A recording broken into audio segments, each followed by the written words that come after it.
महाराज जी, मेरा जो ये प्रश्न है, विद्यार्थियों की ये जिज्ञासा है। अभी एग्जाम का समय है। महाराज जी, एक और बहुत जो जिसकी तीक्ष्ण बुद्धि है, वो विद्यार्थी भी निश्चिंत नहीं है कि जो मैंने आज पढ़ा है वो मैं कल पेपर में लिख पाऊंगा या नहीं लिख पाऊंगा।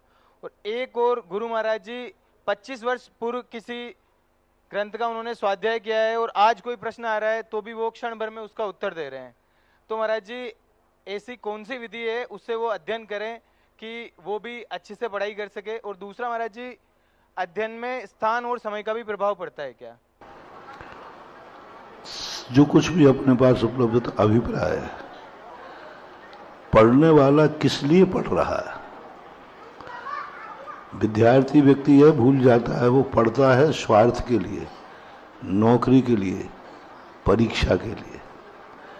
आपने देखा होगा कि एक विद्यार्थी को बहुत अच्छी साल भर पढ़ाई की, पेपर बहुत अच्छा गया, और उसी विद्यार्थी को वही पेपर कल दूसरे दिन करने दे दिया जाए, कर लेगा? वो उसको आएगा ही नहीं, क्योंकि उसने पढ़ते समय क्या उसका अलार्म भरा था?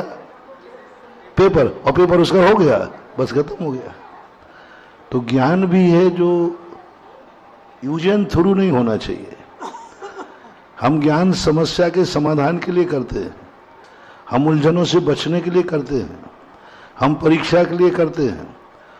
और हम लोग जो ज्ञान करते हैं वो ना परीक्षा के लिए, ना कोई स्वार्थ के लिए, माँ जन्म जन्म तक के लिए हमें ये ज्ञान हमारे साथ बना रहे। और यह ज्ञान हम किसी स्वार्थ से नहीं करते। एक बालक से पूछा जाए, वो बहुत बड़ा इंजीनियर बन गया, बहुत अच्छा। एक इंजीनियर से मैंने पूछा था, आप किस इंजीनियर के बल पर बने? बोले साहब मैंने पढ़ा है, किताबें पढ़ी? बोले पढ़ी। मैंने कि वो किताबें कहाँ हैं जिसके बल पर तुम इंजीनियर बने हो? वो किताबें कहाँ हैं? और आज वो तो परीक्षा के बाद रद्दी में बेच दी थी। वो किताब कह दे, मूर्ख, मैं तेरे लिए पढ़ा करके इतना विद्वान बना दिया, और तू विद्वान बनने, इंजीनियर बनने के बाद मुझे कहाँ भेज दिया?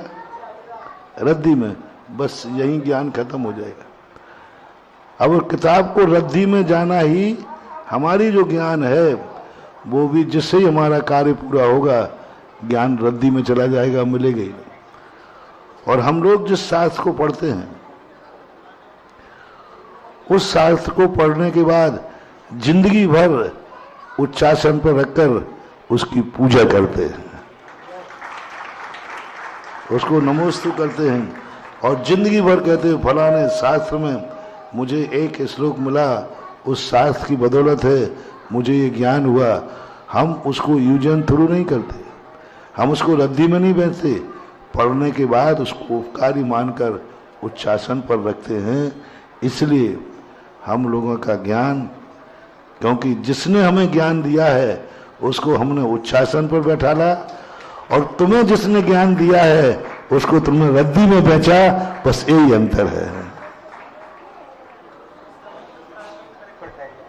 समय और स्थान पड़ता है, काल का भी प्रभाव पड़ता है, स्थान का भी पड़ता है।